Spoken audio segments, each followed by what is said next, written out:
እኔ ሶስት ነገሮች ነው ማንሳት የምፈልገው። መጀመሪያ እንኳን ወደዚህ መጣን። እኔ ባሌ የመጨረሻ የመጣሁት 13 ዓመት በፊት ነው። ባሌ ጂኦግራፊ ነው ለኛ መልክዓ ምድር ነው እንጂ ሌላ ነገር የለውም። ሰው ደርሼ መጥቻለሁ። ቢያንስ ያኔ መንገድ ለመመረቅ ነበር የተመጣው። በስንት ዘመን የተሰራች አንድ መንገድ ብቸኛ መንገድ ነበረች። በሄሊኮፕተር ነው ሄድኩት። በጣም ሀብታም ምድር መሆኑን የሚያጠራጥር ነገር አልነበረው። እንዲህን አትሊስት ሀብት ለመጠቀም እንኳን መንገድ ቀደም ብሎ መስራት እንዴት አልታያቸውም ብዬ ጠይቅ ነበረ። ያኔ እንኳን ያልኩት ለመዝረፍ ነበረ፣ ግን መዝረፍ የሚለው ቃል ትንሽ ከወድ ስለሚል ነው። ሶፍ ዑመርን የማየት ያው መልክዓ ምድር ክላሶቻችን ላይ ሶፍ ዑመር ኢትዮጵያ ከምትኮራባቸው ተብሏል። ትሰማዋለህ። ሶፍ ዑመር አጠገብ ሆኜ ሶፍ ዑመር የመሄድ ፍላጎቱም አልነበረኝም። ብፈልግም ኖሮ ኢንፍራስትራክቸሩ አልነበረም። በጣም መንቻካ ፈረንጆች ማየት አለብን ብሎ ከሚመጡት በስተቀር እዚህ ጋር የሚባል እንቅስቃሴ የለም። የመጀመሪያው ትኩረቴ እንኳንም አጋጣሚው ተፈጥሮ ወደ ሶፍ ዑመር ለመምጣት ሶፍ ዑመርን ቅድም ጻድቃንም እንዳነሳው መልክዓ ምድር ብቻ ሳይሆን ታሪክም እንደሆነ ለማየት እድሉ እንኳን ገጠመኝ እላለሁ። ሶፍ ዑመር እንዳልኩ ዋሻ እቺ ፎቶ ላይ የምናያት ነገር ብቻ ነች እንጂ ውስጥ ገብተህ ይሄን ያክል ረጅም ርቀት ያለው ሰብተራኒያን ዓለም እንደሆነ እንግዲህ የባሌ አካባቢ መልክዓ ምድር ተራሮች አሉት።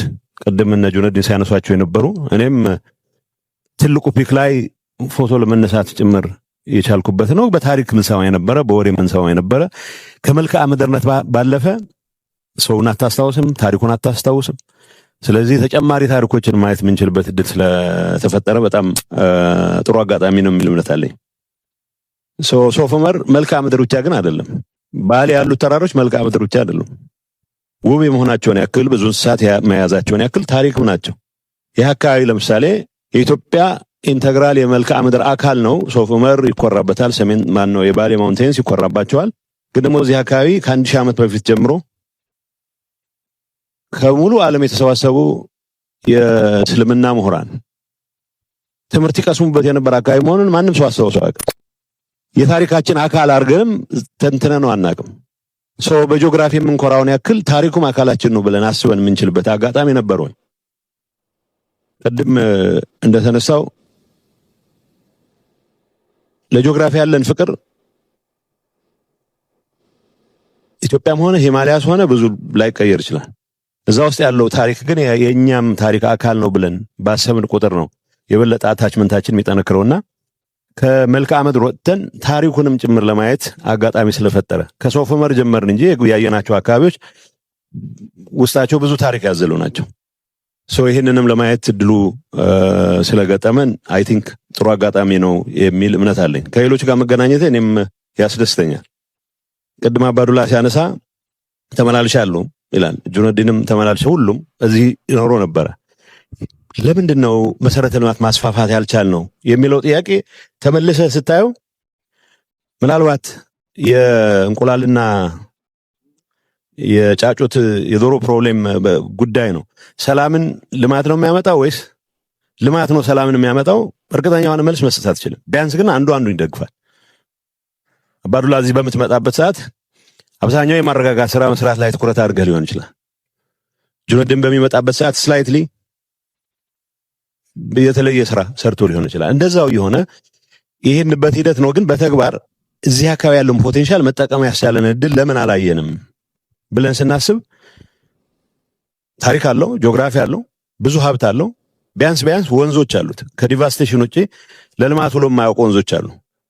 ራሱ ሶፍ ዑመር ዋሻን እንኳን ያየን እንደሆነ ወንዝ በሚሞላበት ሰዓት ዋሻው ውስጥ ሲገለጽ እንደሰማሁት ጠቅላይ ሚኒስትሩም ሲገልጽ እንደሰማሁት እዚህ አጋጣሚ ወንዝ በሚሞላበት ሰዓት የፈለከውን ብትሰራ ጠራርጎት ነው የሚለው። እንደዚህ አይነቱ ኢንፍራስትራክቸሮች እንኳን ለመስራት የማያስችል ተፈጥሮ ዕዳ የሚሆንበት ሁኔታ ወደ ሀብት እንዴት እንቀይረዋለን የሚለው ነገር መታሰብ መቻል አለበት።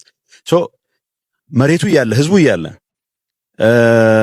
ኢንፍራስትራክቸሩ በመታጣቱ ምክንያት ግን ኢንፍራስትራክቸሩን ለመስራት የሚያስችል ሀብትም እያለ ትኩረት አለማድረጋችን ምናልባት የመድኃኒት ውሳኔ የወሰን ያክል ነው መቆጠር መቻል ያለበት። በታሪክ በዛ ደረጃ ነው መረዳት መቻል ያለበት።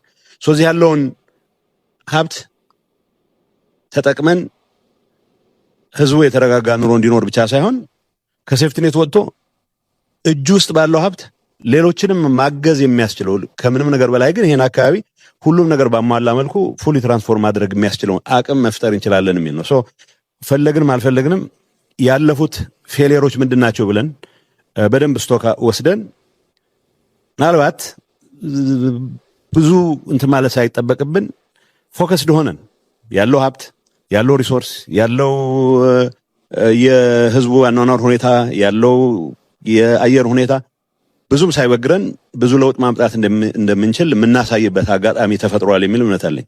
ሶ ስና አባውት ባሌ አሁን የምናወራው ስለ ባሌ አይደለም። ታሪካችን፣ መልክዓ ምድራችን፣ የቱሪስት መስህቦቻችን እርስ በርስ ያላቸው ግንኙነት እንደ ሀገርም ሊኖረን የሚገባው ግንኙነት የሚጠቁሙ ናቸው። የባሌ ተራራዎችን የሚጎበኙ ሰዎች የቱሪስት ዴስቲኔሽንም ስለሌላቸው አንድ አካባቢ ነበር ማቀው የመጨረሻ የማስታወሰው አንድ ጡረተኛ ኮሎኔል የሰራው እንትን ነበር። እሱም ለማግኘት ራሱ ቦታውን ለማግኘት ረጅም ጊዜ ነው የሚወስድ። ሶ በዛ ላይ በደንባራ በቅሎ እንደሚባለው የቱሪስት ዴስቲኔሽን የማየት ፍላጎት ብዙም ባልዳበረበት ኮንቴክስት ውስጥ ረጅም ጊዜ ወስደህ ቀጠሮ ይዘህ የምትሄድባቸው አካባቢዎች ብቻ የነበሩበት አንድ አካባቢ ብቻ የነበረበት ሁኔታ ብዙ ችግር ይፈጥራል። እዚህ ብቻ አይደለም እንደተባለው ነው። ትግራይ ስትሄድ የቱሪስት ዴስቲኔሽኖች የሉም። አማራ ክልል ያሉ የቱሪስት መስህቦች ሌሎች አካባቢዎች በተፈጥሮ በታሪክ በባህል በጣም ሪች የሆኑ አካባቢዎች በዚህ ደረጃ የቱሪስት ዴስቲኔሽኖች እየተሰራ እየተጠናከረ በሄደ ቁጥር አንድ ቱሪስት አንድ አካባቢ ብቻ አይደለም አይቶም የሚመለሰው ሌሎች አካባቢዎችንም ማየት የሚያስችለውን ፓኬጅ ቀርጾ መንቀሳቀስ የሚችልበት እድል ይፈጥራል። እዛው ያለ በተለያዩ የአገሪቱ ክፍሎች መካከል ያለው ግንኙነት የጂኦግራፊ የመልክዓ ምድር ብቻ ሳይሆን የታሪክም የባህልም የፖለቲካም የመተባበር የሚሆንበት እድል በጣም ያሰፋል። ሶ እንደ ሾኬዝ ማድረጊያ አይ ቲንክ ባሌ ውስጥ ለብዙ ዓመታት ጠቅላይ ግዛት ሆኖም ክፍለ ሀገር ሆኖም ዞን ሆኖም የታጡ እድሎች በአንድ ላይ ተሰባስበው መፈጠር የሚችሉበት የቱሪስት ዴስቲኔሽኖች የሚዳብሩበት ባሌ ሶፍ ዑመር ሌሎች አካባቢዎችም ከመልክዓ ምድር በላይ ታሪክ እንዳላቸውም ጭምር የምናይበት ከዛ አልፎ ግን በምግብ ራስ መቻል ብቻ ሳይሆን ለየት ያለ ኢኮኖሚክ ትራንስፎርሜሽን ለማምጣት የሚያስችል አቅምም በተግባር የምናረጋግበት አጋጣሚ ስለሆነ ይሄንን ማድረግ ለቻላችሁ ሁሉ ድሮ የጀመራችሁ አላችሁ ያስቀጠሉት አሉ አሁንም ወደፊት ለመውሰድ በሚደረገው ጥረት ውስጥ ሙሉ ጊዜያቸውን እያባከነ ያሉ ሁሉም አመራር ያሉ ሰዎች በዚህ ስራ መኩራት ያለባቸው ይመስለኛል። ግን የተሟላ ስራ ሊሆን አይችልም።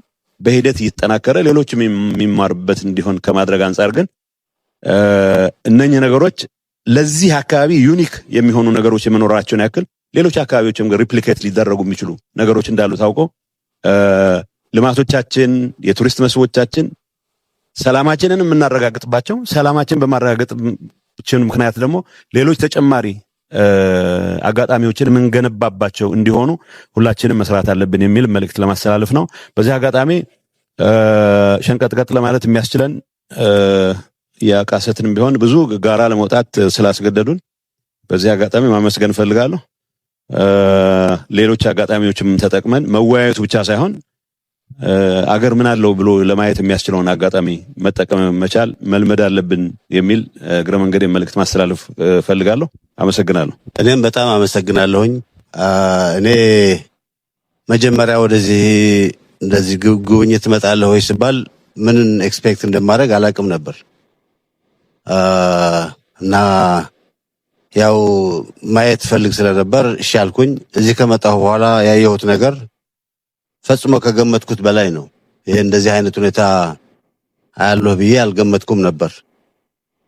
አንደኛ ከድሮ የሥራ ጓደኞቼ የትግል ጓደኞቼ ጋር አብረን ብዙ ጊዜ እንድናሳልፍ እድል አገኘሁ። ከረጅም ጊዜ በኋላ ባዶላን፣ አቶ ግርማን፣ እነ አቶ ጂነዲንን ኩማን አላገኘኋቸውም ነበር። አሁን ሽመልስ አብሮን እያለ ብዙ ነገር እንድናወራ ብዙ ነገር እንድናገር እድል ከፍቶልናል። በጣም ነው ደስ ያለኝ። ከዛ በላይ ግን ባሌ እኔም በወሬ አውቀዋለሁ ማለት እንደና አባዱላ እንደነ ወርቅነህ አልተመላለስኩም። መከላከያ ያለው የተወሰኑ ቦታዎች መጣ ነበር። የዚህን ያክል ስፋት፣ የዚህን ያክል የመሬት ልማት፣ የዚህን ያክል የውሃ ብዛት፣ የዚህን ያክል ኢኮሎጂካል ዲፈረንስ ያለው አካባቢ ማንኛውንም ነገር ለመስራት የሚያስችል የተመቸ ሁኔታ ያለ መሆኑን አላቅም ነበር። የሶፍ ዑመር ዋሻ ሰማለሁ በወሬ 15-20 ኪሎ ሜትር ርቀት ያለው የዋሻ ውስጥ ሰፈር እንዳለ ግን አላቅም ነበር። የተወሰነ ዋሻ ነበር የሚመስለኝ። አሁን ደግሞ አደረጃጀቱና ስርዓቱ ለወደፊትም እየቀጠለ ይሄዳል። ግን በጣም በሚመች መንገድ እየተዘጋጀ ያለ መሆኑን ያየሁት። በ10 ሺዎች የሚቆጠር ሄክታር መሬት ለምቶ በባሌ ውስጥ ያሉት ከባሌ ተራራ የሚመነጩት ወንዞች ለማንኛውም ልማት እየተዘጋጁ መሆናቸውን ስታይ የሚያጭረው ተስፋ በጣም ትልቅ ነው። በጣም ትልቅ ነው። ትንሽ እንትን አይደለም። በመቶ ሺዎች የሚቆጠሩ ሄክታሮች ናቸው እየለሙ ያሉት እና ይሄ ለኔ በጣም ትልቅ ተስፋ ነው የሚሰጠኝ። ይሄ ከመሬት በላይ ያለው ሀብት ነው። ይሄ ከመሬት በታች ያለው ሀብት ገና አልታየም እና ሰላማችንን ጠብቀን እየተቻቻልን የፖለቲካ ስርዓታችንንም አስተካክለን ችግር በሚፈታ መንገድ ከሄድን በጣም በጣም ብራይት የሆነ የወደፊት እድል እንዳለን ነው እያሳየኝ ይሄድ ያለው። አሁንም ሙሉ በሙሉ ከችግሮቻችን እንዳልወጣን አውቃለሁ። ችግሮች እንዳሉ አውቃለሁ።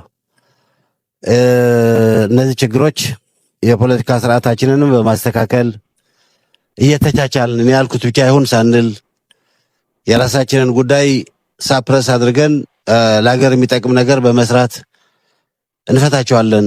ከዚህ ጎን ለጎን ደግሞ የኢኮኖሚ ሁኔታ እየተሻሻለ ሲሄድ የፖለቲካ ስርዓታችንን የበለጠ ያጠናክረ ይሄዳል የሚል ተስፋ እንዲይዝ ነው ያደረገኝ። ይህንን ሳይ ተስፋውን አያለሁ። አሁን ያለውን ተጨባጭ ፕሮብሌምም አውቃለሁ አያለሁ። እነዚህን ሁኔታዎች መፍታት እርጀንሲ ያለው ጉዳይ እንደሆነ ይሄ ስራም እነሱን ከመፍታት አንጻር ቀላል ያልሆነ እርምጃ ወደፊት እንደሚወስደን አስባለሁ። ያም ሆነ በጣም ነው የማመሰግነው ወደዚህ በመምጣቴ። የድሮ ጓደኞቼን የስራ ጓደኞቼን በማግኘቴ በጣም ደስተኛ ነኝ።